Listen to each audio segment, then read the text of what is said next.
Bienvenue à toutes et à tous pour cette nouvelle exploration. Aujourd'hui, on se penche sur une interview super intéressante d'Ivan Rakitic donnée à Flashscore. Ah oui, Rakitic, un joueur avec une carrière énorme. Exactement. Et il parle de tout.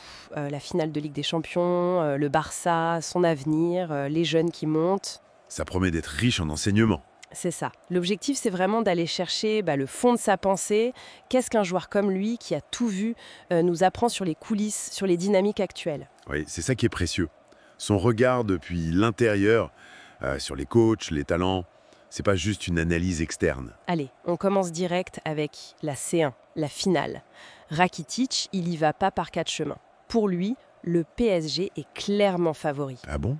Carrément favori. Ouais, il met beaucoup ça sur le compte de Luis Enrique. Il dit qu'il a su créer une vraie équipe, même sans Mbappé, et qu'on les voit monter en puissance. Mais il s'arrête pas là, j'imagine. Non, justement, et c'est là que ça devient intéressant. Il nuance tout de suite. Classique Rakitic, toujours réfléchi. Voilà, il dit attention, une finale, ça reste une finale.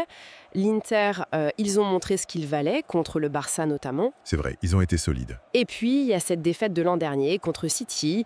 Ça donne une motivation en plus, une sorte de soif de revanche. Oui, ça compte énormément dans la tête des joueurs, ça. Donc il s'attend à un match serré, en fait. Très disputé, c'est le mot qu'il emploie. Pas du tout joué d'avance. D'accord.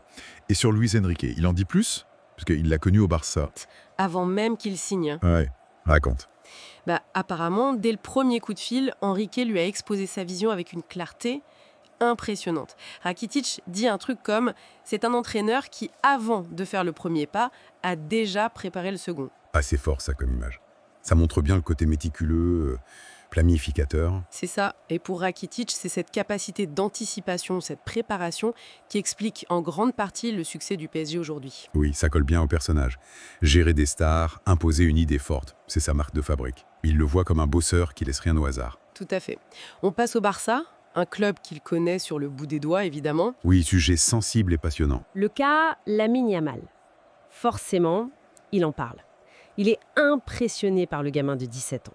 Comment ne pas l'être? Oui, mais il met un gros warning sur les comparaisons, surtout avec Messi. Ah, la fameuse comparaison. Il dit clairement, il n'y a pas de comparaison possible avec Messi. C'est une autre planète. Il faut que Yamal fasse son propre chemin. C'est sage. La pression peut être destructrice à cet âge. Exactement, il faut le laisser danser sur le terrain, c'est son expression, le protéger. Et ça rejoint ce qu'il dit sur d'autres jeunes, ou même des joueurs comme Dembélé, Pedri. Le potentiel ballon d'or, oui, mais toujours lié au succès de l'équipe. Pour Rakitic, pas de grand trophée individuel sans titre collectif d'abord. C'est le groupe avant tout. Logique. Et sur le Barça actuel, avec Hansi Flick maintenant, Il en pense quoi? il reconnaît le travail de Xavi avant, notamment avec les jeunes justement, mais il voit Pedri comme absolument clé pour la suite. Ah, Pedri, oui. Un talent fou. Et il note que Pedri semble mieux physiquement cette saison. Il attribue ça peut-être au nouveau staff, au travail sur la préparation. C'est intéressant.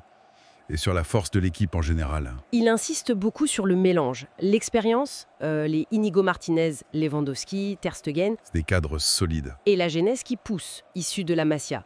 Pour lui, le truc essentiel, c'est qu'il n'y a pas de problème d'ego, l'ambiance est bonne, ça tire dans le même sens. C'est souvent la clé dans les grands clubs.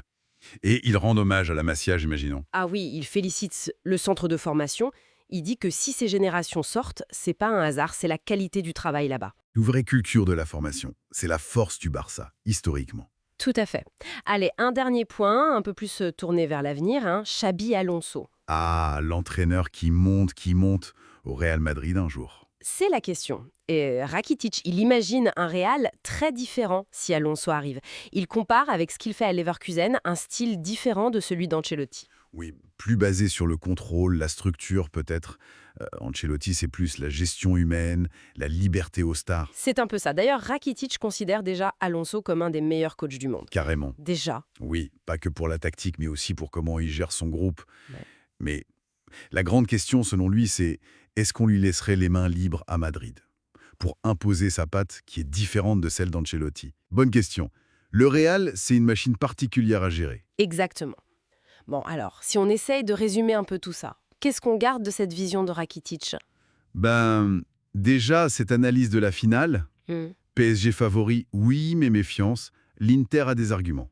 Oui. Et puis l'impact des entraîneurs, hein, que ce soit Enrique au PSG ou l'importance de bien gérer les jeunes comme Yamal, comme Flick devra le faire au Barça. Tout à fait. Protéger les jeunes, mais les laisser s'exprimer. Et toujours cette importance du collectif, de la formation, de l'absence d'ego démesuré. C'est ça. La Masia comme pilier du Barça. Et ça nous amène à une réflexion pour finir, peut-être. Rakitic insiste beaucoup sur le fait que chaque génération doit écrire sa propre histoire, sans être écrasée par les comparaisons, par le passé. C'est vrai. Alors, dans le foot actuel, qui est tellement obsédé par les stars, les chiffres, les transferts records, quelle place il reste vraiment pour la patience, pour construire un collectif sur la durée, pour une